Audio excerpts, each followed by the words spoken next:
Lucknow super Giants 2025లో 7వ స్థానంలో నిలిచింది. అసలు ఎల్ఎస్జీ టీం తప్పులు ఎక్కడ చేసిందో చూద్దాం రండి. నంబర్ 1 ఫెయిల్ అయిన బౌలింగ్ విభాగం. గాయాల కారణంగా కీలక బౌలర్లు జట్టుకు దూరం అవడం ఇదే జట్టుకు పెద్ద ఎదురుదెబ్బ తీసింది. ఈ లిస్టులో మొదటిగా ఉన్నది మయాంక్ యాదవ్, నంబర్ 2 మోషన్ ఖాన్, నంబర్ 3 ఆకాష్ దీప్. ఇలా మెయిన్ ప్లేయర్స్ ఇంజురీ అవడంతో ఎల్ఎస్జీ టీంకి చాలా పెద్ద దెబ్బ తీసింది. Power play failure. పవర్ ప్లేలో ఎల్ఎస్జీ బౌలింగ్ అత్యంత చెత్తగా ఉంది. దీనివల్ల అపోజిట్ టీం కి చాలా ఈజీగా భారీ స్కోర్ వచ్చేది. డెత్ ఓవర్స్ లో కూడా బౌలర్స్ భారీగా రన్స్ ఇచ్చేవారు.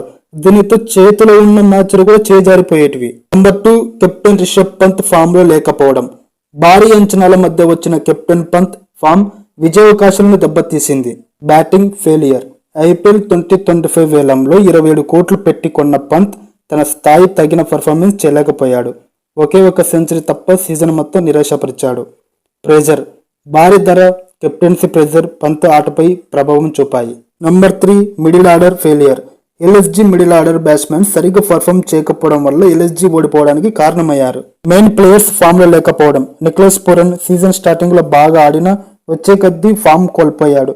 డేవిడ్ మిల్లర్, అబ్దుల్ సమద్ లాంటి ఫినిషర్స్ కూడా ఆశించిన స్థాయిలో రాణించలేకపోయారు. టాప్ ఆర్డర్ మీద డిపెండ్ అవ్వడం. Openers Aiden Markram, Mitchell Marsh వీళ్లు బాగా ఆడినప్పటికీ మిడిల్ ఆర్డర్ నుంచి ఎలాంటి సపోర్ట్ లభించలేకపోయింది.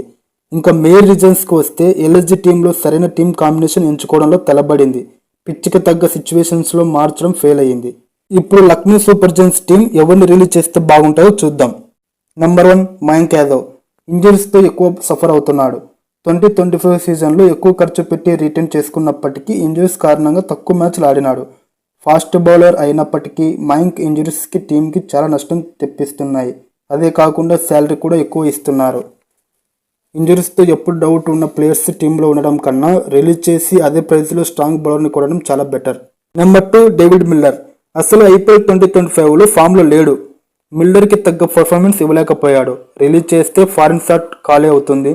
సో ఎవరినైనా ఓవర్సీస్ ప్లేయర్స్ని స్ట్రాంగ్ ఫినిషర్ని కొంటే సరిపోతుంది.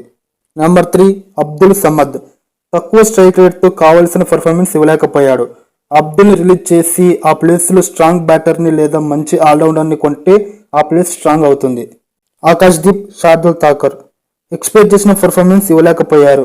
ఎలాగో మోషన్ ఖాన్ వస్తే వాళ్ళు ప్లేయింగ్ లెవెన్లో ఉంటారో లేదో కూడా డౌట్. సో రిలీజ్ చేయడం చాలా బెటర్. వీళ్ళతో పాటు రిలీజ్ చేయాల్సిన players Aryan Juyal, Matthew, Yuvraj Chaudhary, Shamar Joseph, M Siddharth. LSG main strategy for IPL 2026 mini auction. Number 1 buy at least strongest finisher. Ayush బాదన్కి ప్రెజర్ తగ్గడానికి ఉపయోగపడుతుంది. Number 2 buy foreign bowler. Mark Wood లేడు కాబట్టి టీంకి ఎక్స్పీరియన్స్ కోసం టీంకి అవసరం. అలాంటి బౌలర్ని కొనాలి. Number 3 buy 1 spinner. రవి బిష్ణోయ్కి తోడుగా ఒక మంచి స్పిన్నర్ని కొంటే బెటర్. నెంబర్ 4 లాస్ట్ ఇయర్ లాగా అనవసరంగా ఎక్కువ ఖర్చు చేయకుండా టీం కావాల్సిన ప్లేస్లో మంచి ప్లేయర్స్ని కొంటే బెటర్. మరిన్ని అప్కమింగ్ ఐపీఎల్ అప్డేట్స్ కోసం మన ఛానల్ సబ్స్క్రైబ్ చేసుకోండి. Thanks for watching.